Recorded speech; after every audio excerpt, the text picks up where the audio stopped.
Hai, jumpa lagi dengan saya, Edu. Kali ini kita akan membahas materi menentukan media promosi.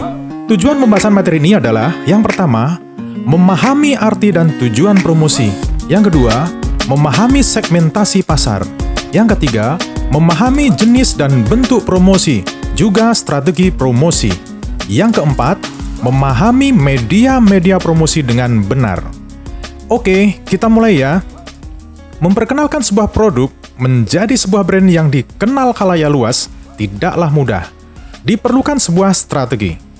Promosi adalah media yang paling tepat untuk membuat suksesnya penjualan. Jika tidak ada promosi, maka konsumen tidak mungkin mengenal brand dari produk yang akan dipasarkan. Oleh karena itu, promosi sangatlah penting bagi perkembangan sebuah usaha. Tidak ada bisnis yang sukses tanpa melakukan promosi. Lalu, apakah arti promosi? Beberapa pakar mendefinisikan promosi sebagai berikut. Menurut pakar pemasaran Boone dan Kurtz, promosi adalah proses menginformasikan, membujuk, dan mempengaruhi suatu keputusan pembelian. Sedangkan menurut ahli pemasaran Harper Boyd, promosi diartikan sebagai upaya membujuk orang untuk menerima produk, konsep, dan gagasan. Dari dua pengertian promosi yang disampaikan oleh kedua pakar pemasaran tersebut, maka promosi dapat disimpulkan sebagai berikut. Promosi adalah untuk memberitahukan, menginformasikan, menawarkan, membujuk, atau menyebarluaskan suatu produk atau jasa kepada calon konsumen dengan tujuan agar calon konsumen tersebut pada akhirnya dapat melakukan pembelian. Mengapa promosi harus dilakukan? Orang melakukan promosi untuk mencapai suatu tujuan tertentu. Adapun tujuan promosi berdasarkan rangkuman dari berbagai sumber adalah, yang pertama, untuk menyebarluaskan informasi suatu produk kepada calon konsumen yang potensial.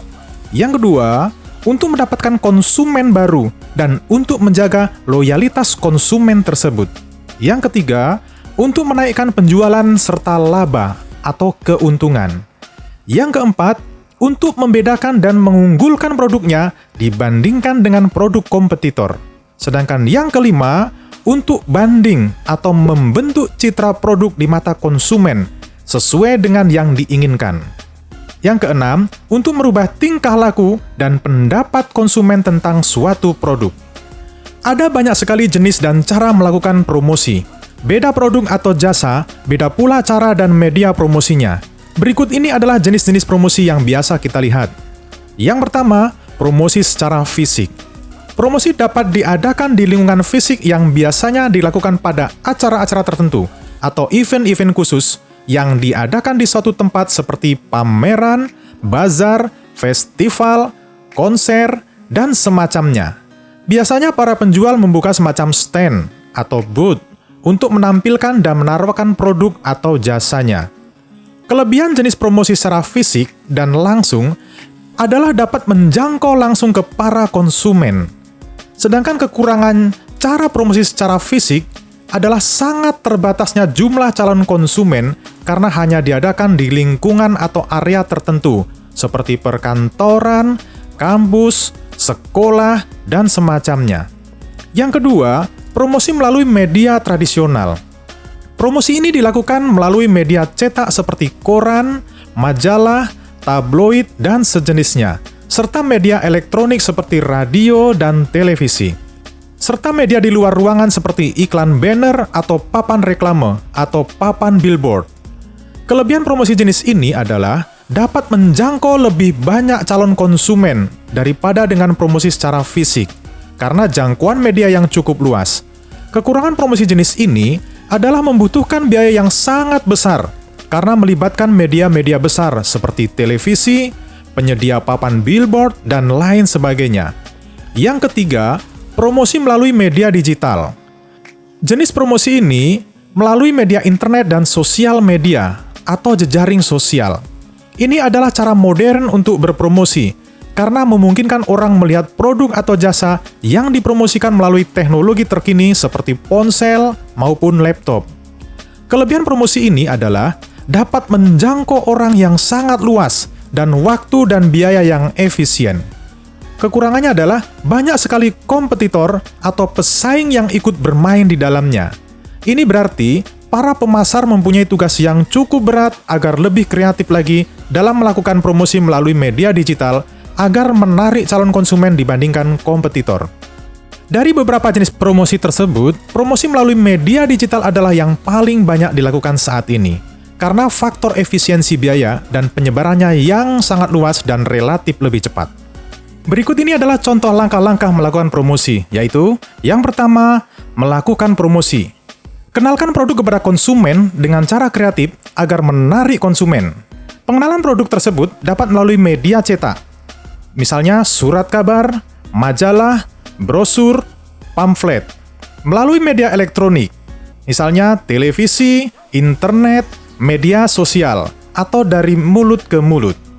Yang kedua, memilih lokasi yang strategis. Pemilihan lokasi juga merupakan faktor penting dalam memasarkan produk. Pilihlah lokasi yang mudah dijangkau oleh pembeli. Pastikan juga lokasi tersebut ramai dan dilewati orang, sehingga pembeli tahu di mana tempat produk tersebut dijual.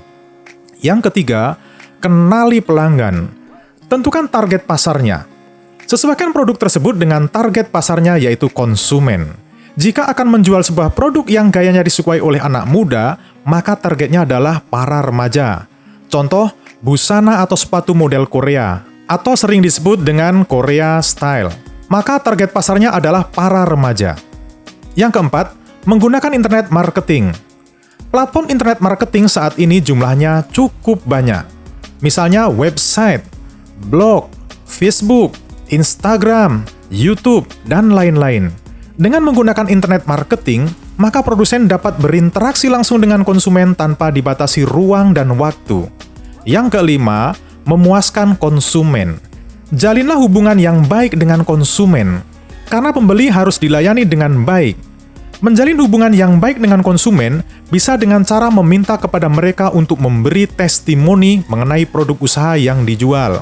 Dapat juga menginformasikan produk yang baru dikeluarkan, promo yang sedang berjalan, agar konsumen menjadi loyal akan produk tersebut. Sedangkan contoh promosi adalah sebagai berikut.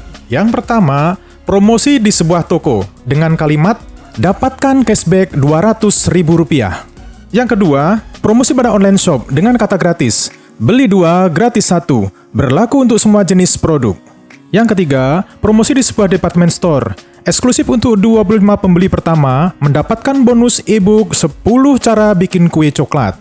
Yang keempat, promosi di sebuah restoran, tunjukkan kartu pelajar jam 12 sampai jam 15, makan minum bayar 10.000 saja.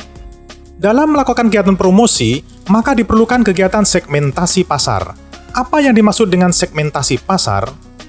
Segmentasi pasar menurut para ahli, yang pertama, Philip Kotler dan Gary Armstrong, yang mendefinisikan segmentasi pasar sebagai pembagian sebuah pasar menjadi beberapa kelompok pembeli yang berbeda. Tujuannya adalah untuk membagi pasar yang heterogen ke pasar yang homogen, di mana setiap kelompok dapat ditargetkan untuk memasarkan produk sesuai dengan kebutuhan, keinginan, atau karakteristik pembeli yang ada. Yang kedua, menurut Swasta dan Handoko, segmentasi pasar adalah kegiatan membagi-bagi pasar yang bersifat heterogen ke dalam satuan pasar yang bersifat homogen. Sedangkan Ruth Pride dan Farrell mendefinisikan segmentasi pasar sebagai proses membagi pasar dalam segmen pelanggan potensial dengan kesamaan karakteristik yang menunjukkan adanya kesamaan perilaku pembeli. Sedangkan menurut Saladin, segmentasi pasar adalah proses pengelompokan pasar ke dalam kelompok pembeli yang potensial dengan kebutuhan yang sama atau karakteristik yang disukai serta memperlihatkan hubungan yang sama pula. Adanya segmentasi pasar bukan semata-mata sebagai teori saja, namun memiliki manfaat besar bagi perusahaan. Selain untuk mengelompokkan target pasar, ada manfaat lain yang akan diperoleh di antaranya sebagai berikut. Yang pertama, ide pemasaran lebih terarah. Dengan adanya segmentasi pasar, perusahaan tentunya akan lebih terarah dalam melakukan pemasaran, sehingga kegiatan pemasaran dapat berjalan dengan baik. Selain itu, perusahaan juga bisa mendapatkan peluang pasar baru setelah melakukan segmentasi. Yang kedua, membantu perusahaan mengatur produk. Hal ini dapat dilakukan untuk menjaga produk agar kualitasnya menjadi lebih baik. Yang ketiga, memudahkan perusahaan mengatur budget. Karena segmen pasar sudah dibentuk, tentu perusahaan dapat menentukan budget secara lebih efektif dan efisien. Sedangkan yang keempat, meningkatkan daya tarik konsumen. Tujuan dari segmentasi adalah mengelompokkan pasar sehingga lebih homogen. Jadi perusahaan dapat membuat promosi dan produk yang tepat sasaran, sehingga daya tarik konsumen lebih meningkat. Segmentasi pasar dilakukan dengan syarat-syarat yang harus dipenuhi agar efektif dan tepat sasaran. Syarat yang harus dipenuhi adalah sebagai berikut. Yang pertama, bisa diukur atau measurable. Artinya, segmentasi pasar harus dapat diukur, mulai dari besarnya, luasnya, serta daya beli konsumen di dalam segmen tersebut. Yang kedua, bisa dijangkau atau accessible. Accessible yang artinya dapat dilaksanakan. Oleh karena itu, strategi pemasaran yang telah dibuat dapat dijalankan dan memberi pelayanan kepada segmen sebaik mungkin. Yang ketiga, cukup besar atau substantial. Artinya, segmentasi pasar dapat memberi keuntungan ketika perusahaan memberikan layanan. Yang keempat, bisa dibedakan atau differentiable. Segmentasi pasar harus differentiable. Artinya, segmen yang telah dikelompokkan harus dapat dibedakan secara jelas, baik dari kebutuhan, keinginan, atau faktor lainnya. Sedangkan yang kelima, bisa dilaksanakan atau actionable. Segmentasi pasar harus actionable, yaitu harus dapat dilayani serta dijangkau sumber daya perusahaan, yang di dalam pelaksanaannya ada dasar yang harus diperhatikan seperti demografis, pendidikan, pekerjaan, dan lainnya. Segmentasi pasar tidak berdiri sendiri. Terdapat syarat-syarat agar segmentasi dapat berjalan dengan efektif. Selain itu, segmentasi juga memiliki beberapa jenis untuk menjadi pembeda dalam pengelompokan. Di antaranya adalah sebagai berikut. Yang pertama, segmentasi lokasi. Segmentasi lokasi artinya pengelompokan target berdasarkan lokasi. Tipe segmentasi lokasi ini bertujuan agar perusahaan lebih dekat dengan konsumen, sehingga semua biaya pengeluaran dapat ditekan lebih murah. Misalkan, produk otomotif dari negara Jepang yang membangun perusahaan perakitan produknya di Indonesia. Contoh, produk sepeda motor, mobil, dan lain-lain. Yang kedua, segmentasi waktu. Segmentasi waktu adalah pengelompokan berdasarkan waktu. Bisa dikatakan bahwa segmentasi waktu ini bersifat temporary. Misalnya, ketika Idul Fitri tiba, maka segmentasi yang dibidik adalah umat Muslim karena akan merayakan Idul Fitri. Setelah Idul Fitri, maka segmentasi akan berubah lagi. Yang ketiga, segmentasi harga. Segmentasi harga ini dapat dilakukan dengan menetapkan harga pada setiap produk mulai dari harga rendah, menengah, dan tinggi, agar semua kalangan dapat membeli produk tersebut. Jika memiliki pasar yang luas, maka perusahaan dapat membuat produk yang sama, namun dapat menyasar semua segmentasi harga. Misalnya produk sampo yang didasarkan pada konsumen dengan daya beli rendah, menengah, serta tinggi, dengan membedakan kelas sampo atau ukuran kemasannya. Yang keempat, segmentasi demografi. Segmentasi demografi didasarkan pada jenis kelamin, usia, dan penghasilan, yang menjadi faktor paling banyak digunakan dalam segmentasi demografi. Misalnya, target segmen adalah untuk konsumen perempuan, maka produk yang disediakan juga mengacu pada perempuan. Yang kelima, segmentasi psikografis. Segmentasi psikografis didasarkan pada perilaku konsumen, di mana hal ini bersifat abstrak dan memiliki anomali yang cukup besar. Dalam segmentasi psikografis, pembeli dibagi menjadi berbagai kelompok berdasarkan karakteristik psikologis seperti nilai, keinginan, tujuan, ketertarikan, dan pilihan gaya hidup untuk parameter segmentasi. Contoh, Jelena Louise mengambil segmentasi psikologis pakaian, yaitu seorang laki-laki berpetualang dan penuh tantangan. Contoh lainnya adalah produk Apple, membidik sasaran eksklusif dalam produknya dan bentuknya. Sedangkan segmentasi yang keenam adalah segmentasi sosial budaya. Segmentasi sosial budaya didasarkan pada pola sosial dan budaya konsumen yang meliputi kelas sosial, suku, serta norma masyarakat dalam lingkungan. Dalam melakukan segmentasi pasar, terdapat tahapan yang harus dilakukan dengan tujuan segmentasi dapat tepat dan efektif ketika dijalankan. Tahapan tersebut diantaranya adalah sebagai berikut. Yang pertama, menentukan target pasar. Dalam tahapan ini, perusahaan akan membagi target dalam 3 kategori. Di antaranya adalah new consumer, focused consumer, dan supported consumer. Apakah target adalah pelanggan baru, menunjang bisnis dengan konsumen yang sudah ada, atau targetnya adalah konsumen yang mensupport produk perusahaan? Yang kedua, pengumpulan data, yaitu tahapan mengumpulkan data dengan penelitian, survei, diskusi, atau teknik lainnya. Tujuannya adalah untuk mendapatkan variabel pada setiap jenis segmentasi. Yang ketiga, tentukan ekspektasi. Langkah selanjutnya adalah mencari tahu semua kebutuhan calon konsumen. Lalu sesuaikan dengan produk yang akan dijual. Untuk mendapatkan informasi, dapat dilakukan bertanya langsung kepada calon konsumen atau dengan melakukan serangkaian tes produk. Yang keempat, pisahkanlah menjadi subgroup. Jika hasil sudah didapat, agar lebih maksimal, maka pisahkan menjadi subgroup sesuai dengan segmentasi. Yang kelima, evaluasi kembali target pasar. Sebelum pada tahap selanjutnya, lakukan evaluasi lagi agar target yang dibidik sesuai dengan yang diinginkan. Jika tidak sesuai, bisa segera dikeluarkan dari subgroup. Yang keenam, berikan nama segmen pasar. Agar lebih mudah mengingat dan mengimplementasikan strategi, berilah nama pada segmen bisnis tersebut.